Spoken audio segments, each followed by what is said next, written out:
Hi, this is Rabbi Chaim Coffman, and I wanted to make this video about the upcoming major fast day of Tisha B'Av, the 9th of Av, where we commemorate the destruction of the first temple, destruction of the second temple. So I want to go back a little bit in time. That we're in the week that leads up to Tisha B'Av, what we call the 9 days. The 9 days, a more intense time of mourning. The mourning really started on the 17th of Tammuz. That's when the beginning of the siege of Jerusalem was.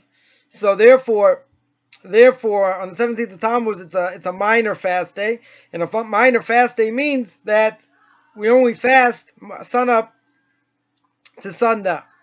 By Tisha B'Av and by Yom Kippur are the only fast days that we have that we fast from sundown to after sundown the next day. So the 3 weeks are as what they're called, that starts from the 17th of Tammuz, the fast of the 17th of Tammuz. So on that day, that's when we stop getting haircuts. We don't get married. We don't listen to music, right? The entire 3 weeks, including the 9 days, right? The 3 weeks, again, starts the 17th of Tammuz and ends with the 9th of Av, the fast of the 9th of Av. So you start the morning practices on the 17th of Tammuz. Again, no haircuts, no getting married. Certainly not listening to music. The only music that you would be allowed to listen to is basically a cappella, where there's no musical instruments. So, and that doesn't end till, these morning practices don't end till after the fast of the 9th of Av. So you have 2 weeks, and then starting with Rosh Chodesh, the beginning of the month of Av. So that begins the 9 days, because 9 days later is going to be the fast of the 9th of Av. So now the morning practices intensify. We don't eat meat during the 9 days except on Shabbos, and even if you have leftovers, you don't eat them till after the fast, the next day. Also, we don't wash clothing, so you're free from doing laundry for that entire week, and unless it's a child that soils his clothes easily, so then you're allowed to, wash what he needs, but you don't throw in other things as well. So we don't eat meat, we don't drink wine, again, except on Shabbos.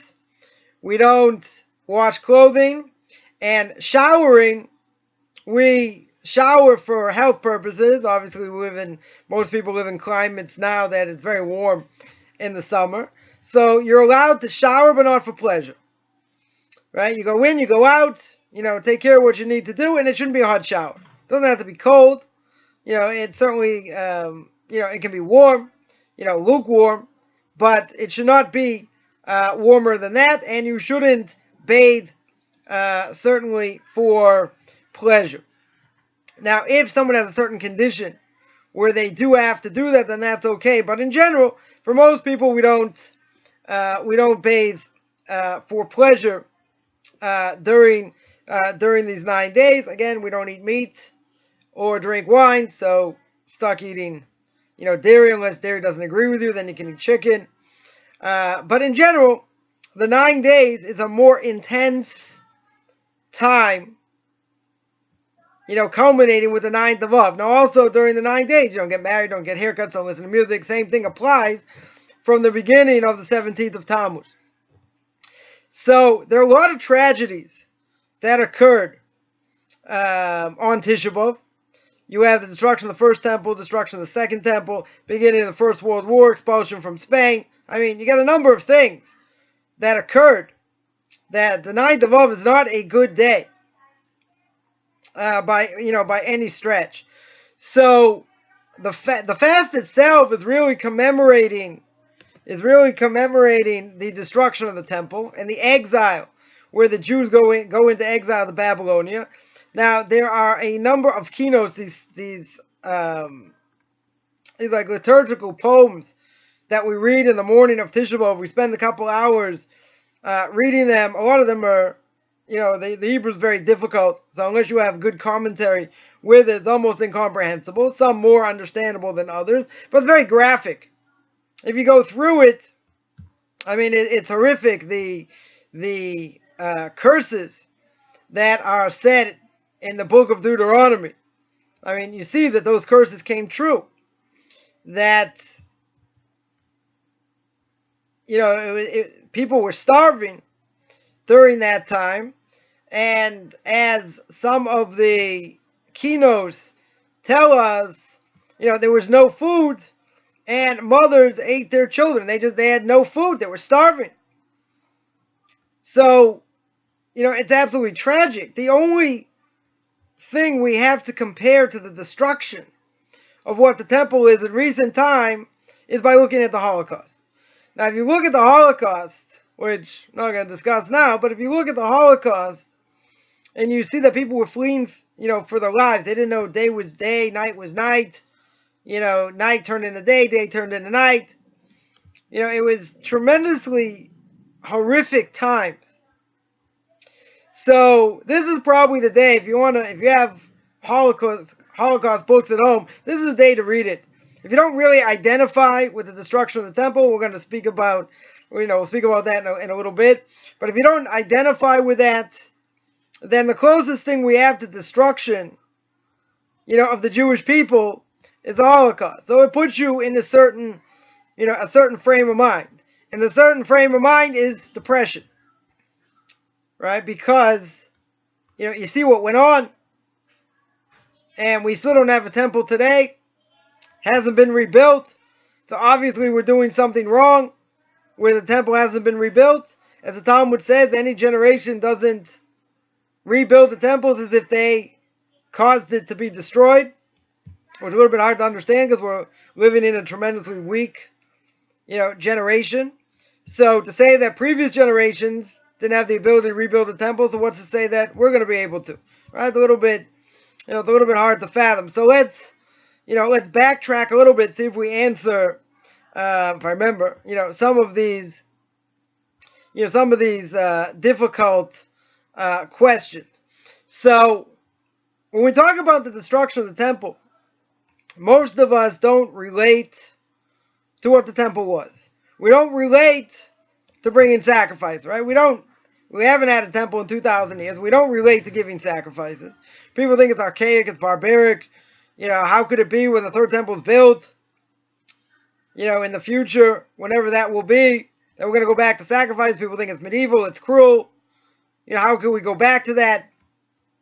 So, one way to possibly understand, sacrifices in general, the word for sacrifice in Hebrew is korban. Right? It means we translate it as a sacrifice. Right? But what is the root of the word korban? The root of the word korban is kuf resh beis. Right? Lahakriv. To draw close. So, the word itself means when you're bringing this sacrifice, you're drawing yourself close. You're like, what are you talking about? Here's my bull. Here are my birds. I bring them to the temple. The Kohen's going to, kill them, sprinkle their blood on the altar. Sometimes the sacrifice will be able to eat. Sometimes it goes to the Kohen. Sometimes it goes to both of us. Sometimes it just goes straight up. Right? About, we'll see, whatever type of sacrifice it is. But at the end of the day, we'll make it easy. At the end of the day, if a person brought an offering, and it was, let's say, a sin offering, and this sin offering, right, this sin offering was supposed to be that I was supposed to die. In other words, I did something wrong, and because I did something wrong, this animal is going to my place. Now you might say, well, what did the animal do to deserve to die? Why should the animal go up there? We're going to have all these animal rights activists, banging down my doors, then what are you doing? Imagine, you have all these Hasidim, these Hasidic men that wear their fur shtreimels. Hey, what about the minks? Hey, save the minks! So what's the answer? So the answer is that we're allowed to use animals for our purpose. You're not allowed to abuse them. Or you're not allowed to hunt for sport. And you're not allowed to abuse them. You're allowed to use them for scientific experimentation, right, to cure disease. that's called for our usage. So, a sacrifice, this animal is being sacrificed, and it's going to make a tremendous sanctification of God's name. And therefore, it's a good thing. So therefore, the animal didn't deserve it, but it's part of service to God, right? It's part of serving Him. So the animal is used by us and for that purpose. So, again, we don't really relate to it, but the word itself tells us that by bringing the sacrifice, it gives us the ability to draw close. So imagine the Vilna Gaon, Rav Elijah Vilna, once said that one of the things he wanted to see before he died was what a person looked like before and after he gave a sacrifice. Why? Because it's not possible, no matter how hard a person's heart is, it be hard as a rock, as a stone, as a boulder, whatever it is, if he sees an animal killed in front of him, and that animal was supposed to be him because, again, he did something to warrant the death penalty, and therefore, since he sinned, he's bringing this offering, and this offering was really supposed to be him. So when he sees the animal, a few seconds before, it's still alive, walking around, and now it's hanging up there like a piece of meat or a bird or whatever, he realizes the enormity of what he did. So says the Vilna Gaon, yeah, that's what I wanted to see. I wanted to see what a person looked like before and after, because he said it's not possible. It's not possible that a person would be the same before and after he brought a sacrifice. So, I'll tell you the following personal story. So when I was in South America a number of years ago, I helped out somebody with ritual slaughter of animals. Thought, if I went, that it would make me into a vegetarian. Thank God it didn't. So I went to help out when they slaughtered cows. So one round, when they slaughtered this cow, I said, I want to see from beginning to end. Imagine if this was the cow I was supposed to bring, and when it got slaughtered and all the things happened to it, this is really what was supposed to happen to me. So I got the guts to walk up to see the shochet, the ritual slaughter, get his knife ready, they bring in the cow, in, out, cow's dead, right? Split second like that. Hang the cow up, blood flows down, etc. And this machine takes off his skin, I said, oh, what a great idea, get a cow coat. Anyway, then they cut the cow up. So they cut the cow up, so I went from station to station, then they checked the inner organs, see if there was any holes in the perforations, in the lungs. Imagine a cow, a 600-700 pound animal, imagine how big the lungs were like this, absolutely humongous. So they have this machine that, put air in them, and then the ritual slaughter came in, stuck his hand in, the lung to see if there are any holes. Because if there are any holes and it's perforated, it's got the status of a treifa. It's no good. So, anyway, so I went from there to next station, and then eventually they cut it up more, put it in, they washed it down, they washed the meat down, they put a tremendous amount of salt. That's why kosher meat is extremely salty, because they put a ton of salt, and then they put it in freezing cold water, let it sit and let it drain, because you're not allowed to eat blood. Jews are not allowed to eat blood. Right? So if a person ate non-kosher meat, doesn't matter how it was killed, died by itself, or you hacked it to death, or whatever the case is, they're not stringent to get all the blood out. Right? So a Jew's not allowed to eat it. Why? Because it's not slaughtered properly, that's for sure. But also it's probably got blood in it. They don't drain all the blood. So the reason we're not allowed to eat it, where Jews are not allowed to eat it, is because the Torah says blood is called the soul of the animal. And if you eat the blood, it's like you're eating the soul of the animal. Now, doesn't mean you're going to act like the animal or take on the bad character traits per se. Even though some hold that, yeah, we are what we eat. So therefore, if we eat animals that are carnivorous, let's say kosher animals are not carnivorous, but if we were to eat non-kosher animals, yeah, it would have a negative effect on us. They might say, well, it's a little bit far-fetched. Science hasn't proved that. Well, there are other things science hasn't proved, but doesn't mean it's not true. Right? There are things that, they couldn't imagine, until they discovered a microscope, and they saw, and they saw things, close up, but they understood that this had to be true, even without that, and then they discovered it later. So there's something else, possibly, right, that eventually be discovered, right? But it doesn't mean that it's not true. Even so, when you see something like this, and you imagine it's yourself, you start from beginning to end, and you realize, look what I've done. Look what I caused to happen. You don't think next time you're going to be a little bit more careful in what you do? That's what the Vilna Gaon said. It should be an absolutely tremendous lesson that a person should never be the same after witnessing what he just saw. So, even if we can't imagine, going back to sacrifices, there are a number of miracles. The Mishnah, the Talmud talk about, in the temple itself, which, again, we can't imagine, because we've never seen it. But the Mishnah and Talmud talk about the fact that there were no flies in the temple. Now that boggles the mind, because if you're slaughtering meat, meat's going, the raw meat, so to speak, blood flying all over the place, should be flies. No flies. The near Tamid, when the menorah was lit, the candle never went out. Doesn't mean it didn't rain, but even if it rained, it never went out. It's pretty miraculous. So there's a list of miraculous things that occurred when the temple existed, and we only have left the outer wall, so we have no connection. We really have no connection.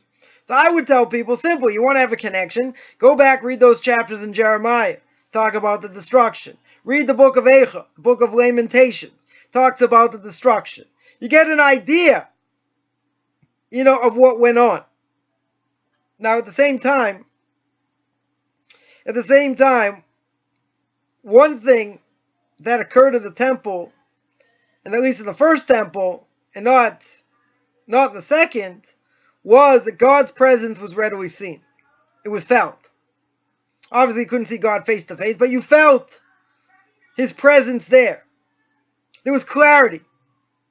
There was still idolatry, other things, yeah, but there was clarity, even if there were other things going on.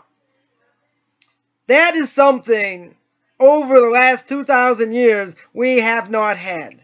Because once the temple was destroyed, and God took His presence away, so His presence now is called Hester b'toch Hester Panim.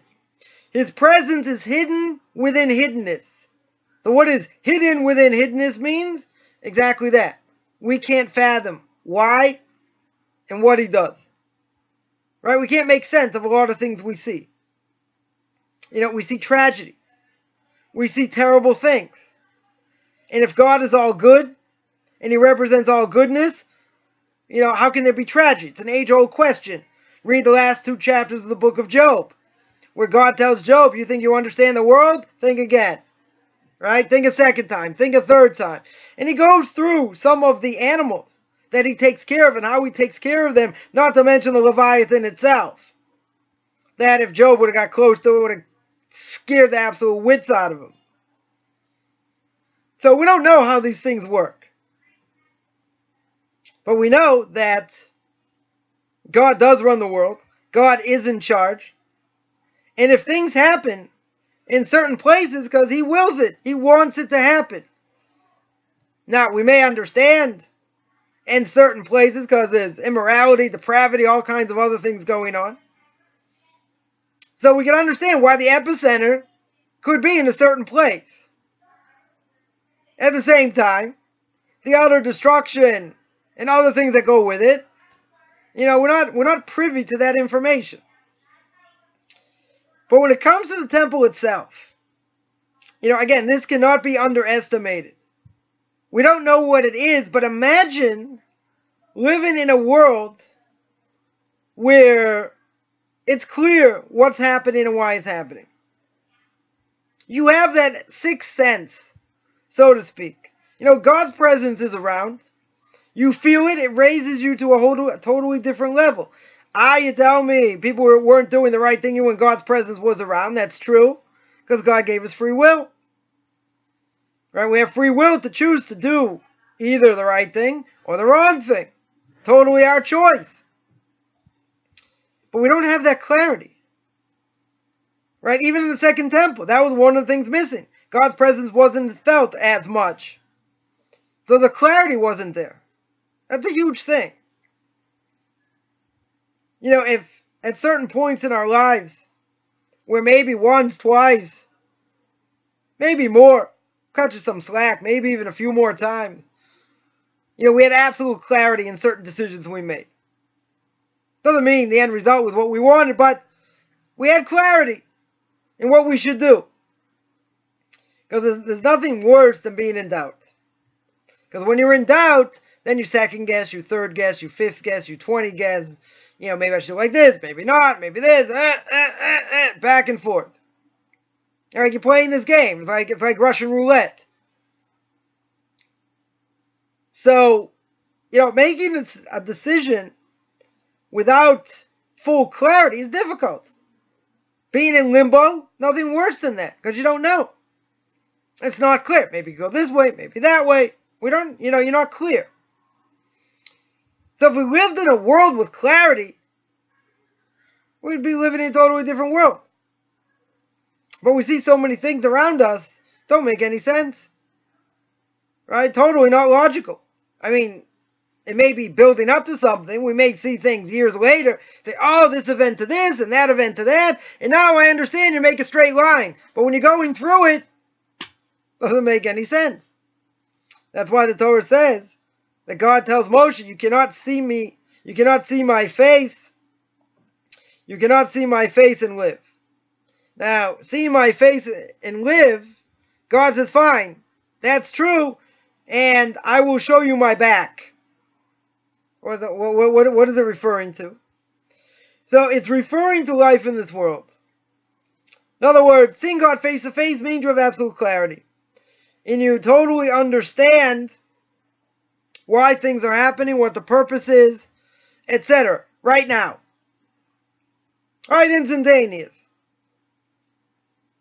Seeing God from the back means, for the rest of us, right, or all of us, what it means is you only see things in hindsight. You cannot see things and understand them while you're going through it right now. Because you don't have clarity. You don't have that type of clarity. Later on, God is going to show us why He did what He did. And what the measure for measure was in everything that He did. Because it's exact. And when God exacts punishment, it's to the millimeter. Right? Exactly what the person did, that's what he deserves. So again, we can't make sense out of that. The reason is because we don't know, we're not given prior information. So if we don't have prior information, right? If we don't have prior information, how in the world are we going to understand, how things go and how it works? Could be a person had to come back to this world, reincarnated, and their soul had to go through X, Y, or Z in order to fix up what it did before.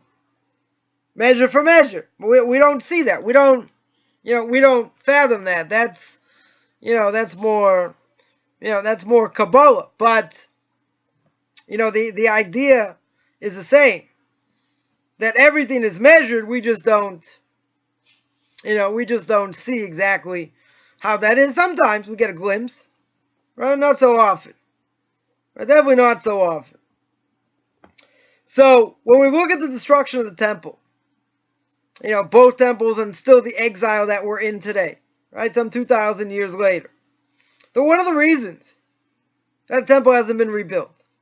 Or, better question, what's the reason the temple was destroyed? So one of the reasons the temple was destroyed is because sinas chinam. Sinas chinam means unlawful hatred between one and another. So you could ask, is there ever hatred that's lawful? Or what's unlawful hatred? It must mean that, a person despises or dislikes somebody for no good reason. But you're not allowed to hate anyway. Right? Torah says you're not allowed to take revenge. Because someone didn't lend you something doesn't mean if they come to you, you can't lend to them. You can't hate your brother in your heart. A Jew is not allowed to hate a fellow Jew. Well, we live in a messed up world. We have plenty of people that hate each other. So, how do you get around this? Well, one thing is mentioned about unlawful hatred. If you look at the book of Ecclesiastes, written by King Solomon himself, King Solomon there says that there's a time to love, there's a time to hate, time to be happy, time to be sad. So what do you mean it's time to hate? Who says you're allowed to hate? So normally we say if we see someone doing something against the Torah, we don't hate them, we hate what they do. Because what they do is they desecrate God's name. They stamp all over God's name. They turn the Torah into an absolute pretzel. That's bad. So hating a person, right, is wrong. So we say we don't hate the person, we hate the act. But you're not allowed to hate your brother in your heart, unless he does something that causes you to hate him. Well, now, what does that mean? It means like this. Take somebody that they think they know what's best for somebody, and what they do is they give him bad information, and they cause him to go astray. Going astray in this context means going away from what God wants him to do.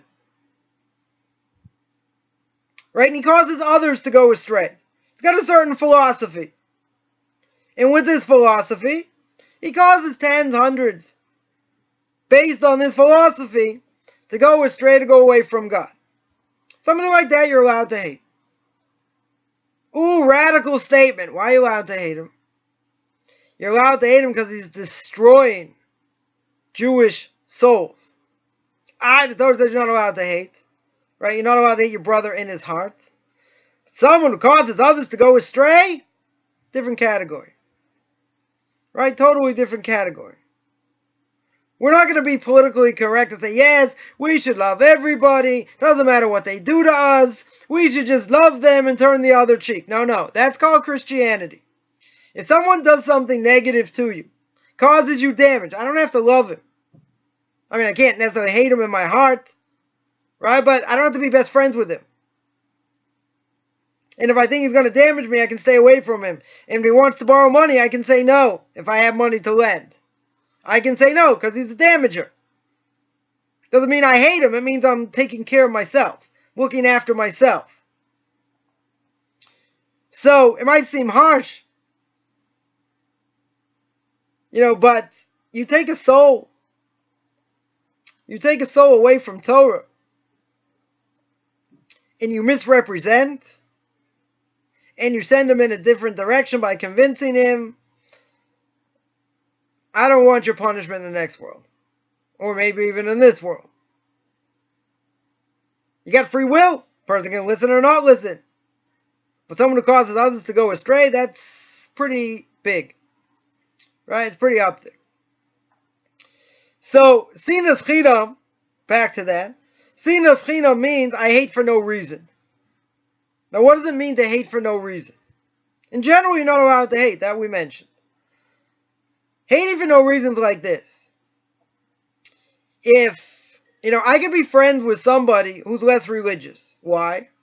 Because I can say, I don't learn from his actions. He does what he does, I do what I do. That's fine. And we can be friends. We talk about neutral things.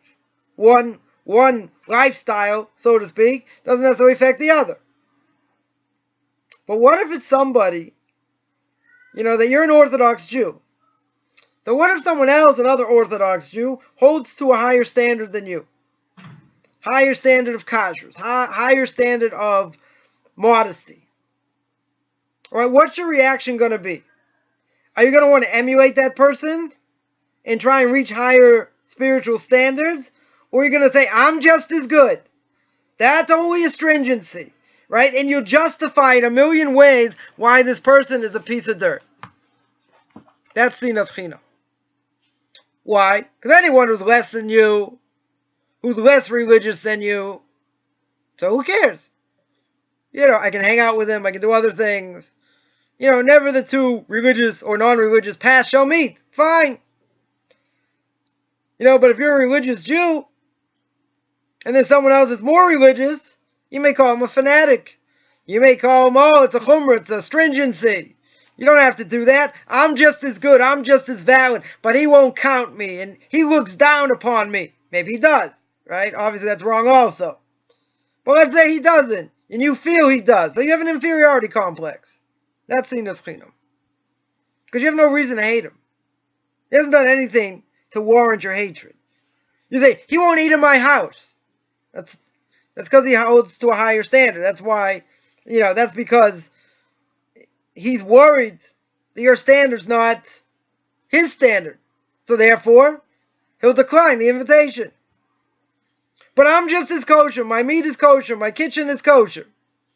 So I'm not going to answer why the person's not going to eat there. He's got issues. Why he can't eat there. I'm just saying, let's say for argument's sake, that the issues are legit. Let's say the person doesn't know so much Torah. Hasn't really learned that much. Say, I keep a kosher kitchen. Do you really know about kashrus? You really know what it is to mix things up? And kosher, if you do or you don't. You have separate tablecloths for milk and meat. You have separate sponges. You have separate sides of the table.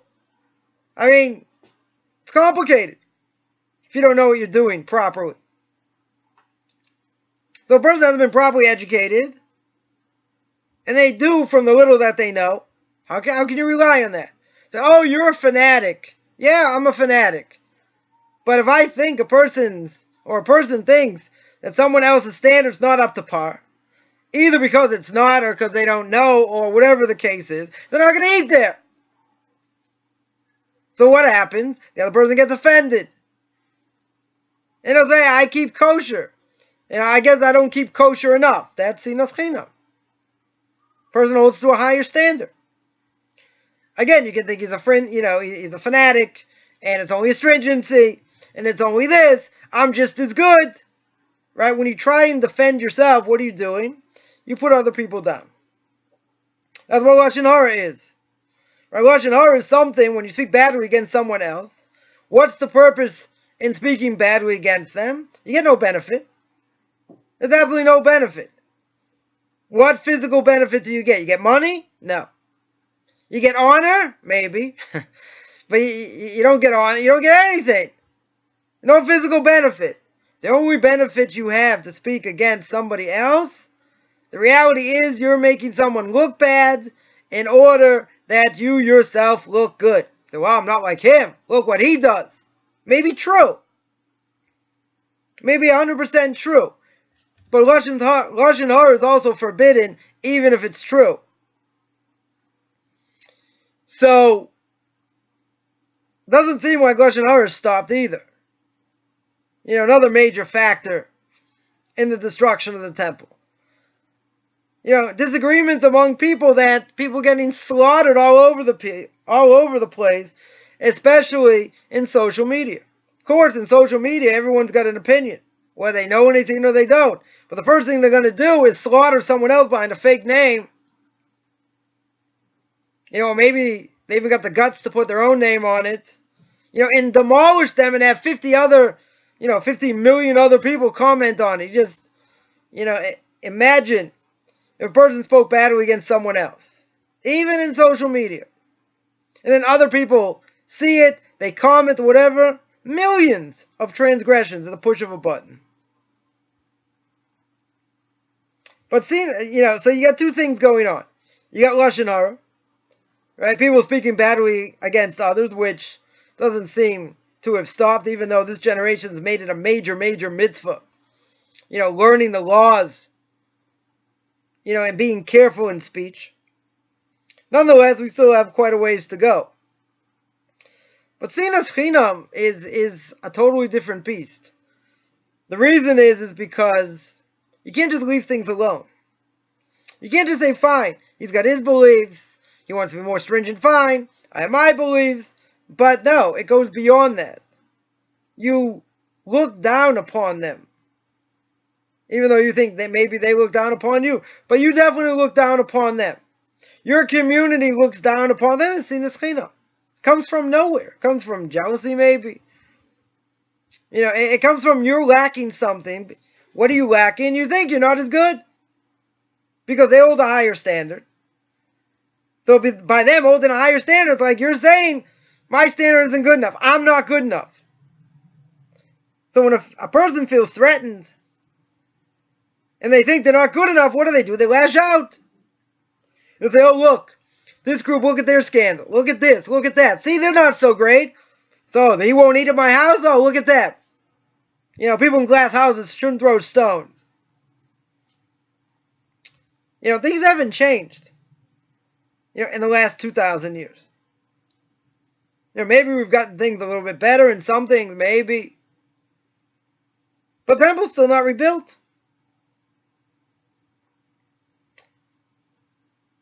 There's also a mitzvah that even if you disagree with somebody,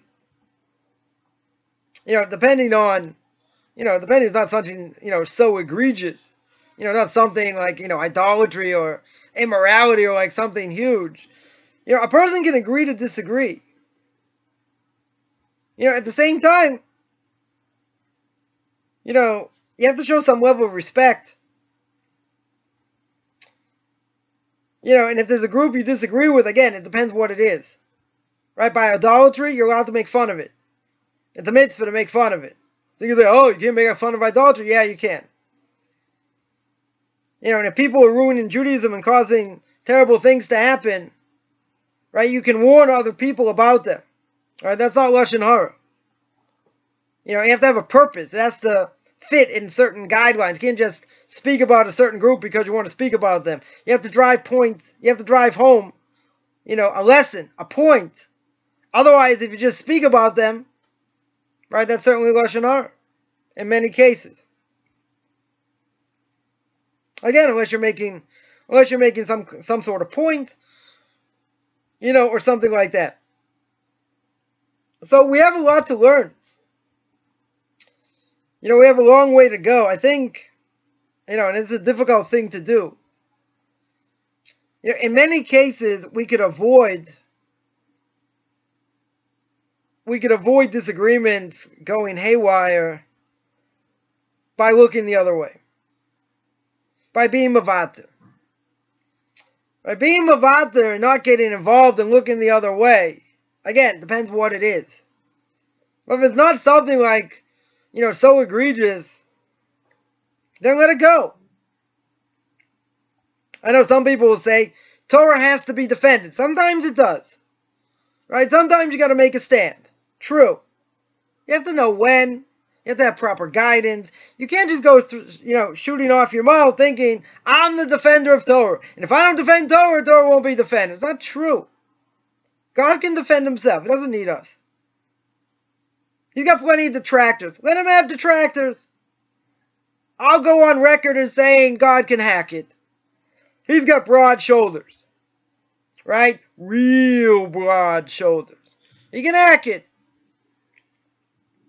So, you want to go against every single person that says X, Y, or Z, and you want to stand up for God, God doesn't need you. And it's totally a waste of time, because what are you doing? You just get aggravated. People say stupid things. They quote things, they have no idea what they're talking about. Yeah, it's annoying. But I've learned the easy way and the hard way. That there are times you may have to say something, but there are plenty of times, keep your big mouth shut. I got a big mouth, so it's a problem for me. Big problem. But I've learned over the years. Maybe not as much as I should have, but, I've learned. You have to pick your issues. You have to know what's more important, what's less important. But again, if you want to try and give chastisement, which we don't know how to do in this generation, right? To rebuke others, we don't know how to do. They really shouldn't do it. Nonetheless, sometimes you still have to protest things that are done.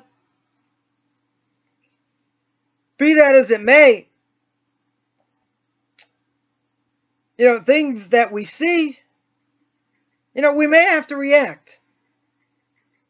But I would venture to guess many times we don't.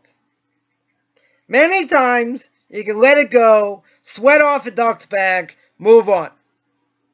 Because at the end of the day, what are you going to accomplish? Nothing. Just aggravation. We have plenty of aggravation in our lives as it is. Social media can multiply by infinity.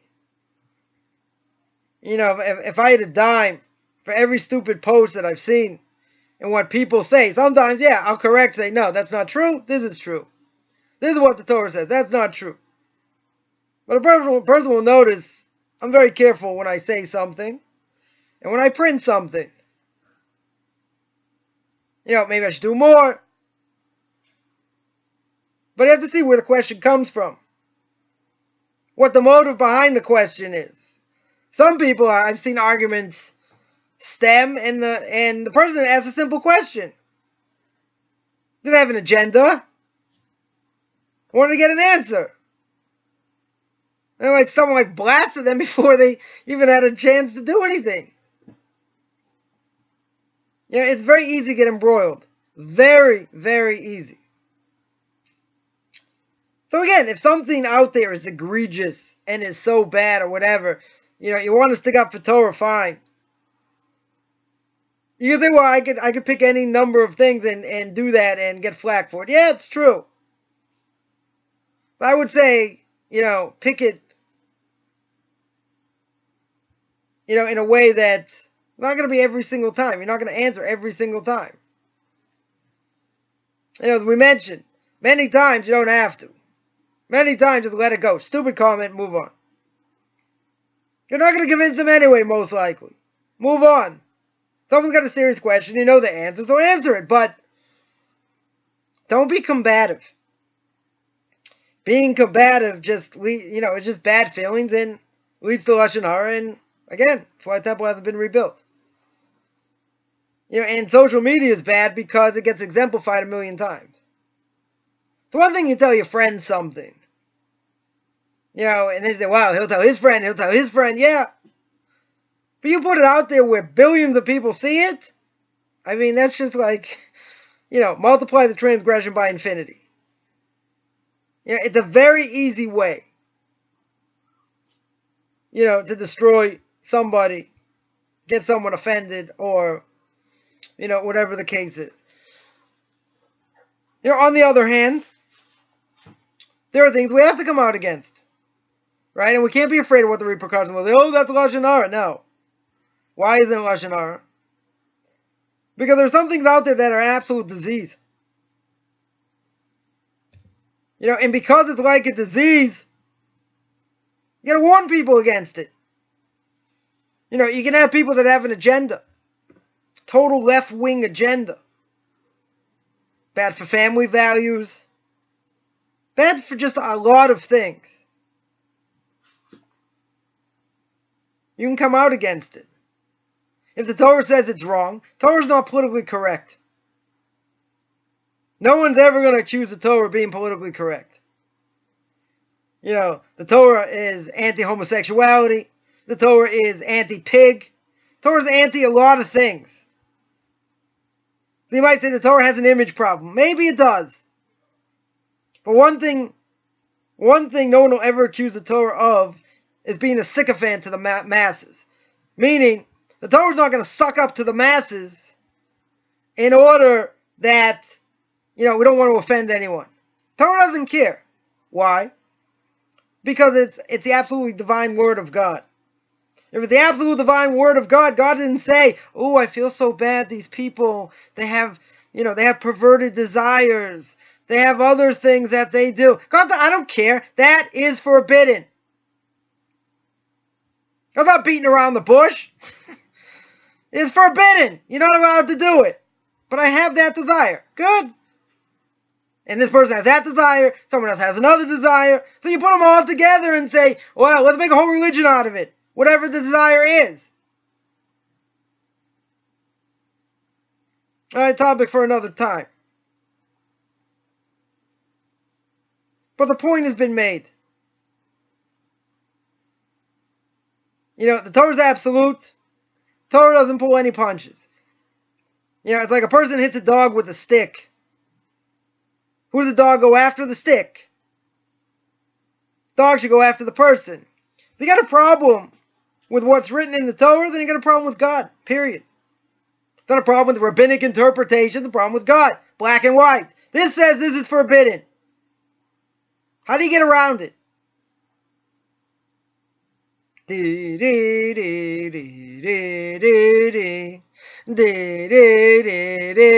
do you get around it? Torah says clear, 10 different places, do not intermarry. Would you like to explain that in 3 words or less, what that means? It means a Jew should not marry a non-Jew, period. Don't tell me she's going to convert, tell me this, it's forbidden. If she converts, different story. Then you come to me, I'll deal with you. Maybe. The Torah's not politically correct. Yeah, the Torah has an agenda. You know what the Torah agenda on that is? We want to keep Jews Jews. If you have rapid assimilation, rapid intermarriage, Judaism disappears. Right? Hitler, may his name be blotted out, may he rot, killed 6 million Jews. Murdered, gassed, burned. So now you got Jews all over the world, a lot of them in America, that what Hitler did was physical. Took guns, ovens, killed people. So what are we doing? We're doing it to ourselves, spiritually. Millions. No idea what it means to be a Jew. So again, the Torah's not absolute, so you can do whatever you want. But no one's going to claim, if you do, you're an idiot. No one is going to claim intermarriage is good for the Jewish people. Reform movement is even saying it's problematic, and they're converting people in their own congregations. Because go look, most of the congregations have Jews married to non-Jews. That's not good. How is Judaism going to survive if most of your congregation are non-Jews? My language, that's a recipe for disaster. It's a disaster. So you say the Torah is not politically correct. You're right. And this is better. This is the end result. This is what's going to look like the next generation. We have a lot to fix. The first thing we need to fix is ourselves. Fix our bad character traits. Fix how we deal with others. If we fix how we deal with others, and others see that, then they're going to want to do it for themselves. And if they want to do it for themselves, others will see that. So when we look at sinas, chinam, and unlawful hatred, if on the other side we had general love and respect, again, up to a point, for others, that would be different. But if we just scorn others, we mock others, we speak about them for no reason, then it's no wonder that the temple hasn't been rebuilt. And it's no wonder we haven't learned the lesson. That's why many people during these 3 weeks, they relearn the laws of Lashon Hara. What you're allowed to say, what you're not allowed to say.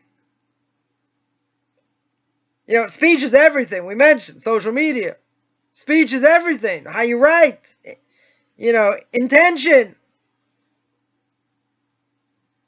We got to get the message. See, if we get the message, and the masses get the message, we're not going to have to fast on Tisha B'Av.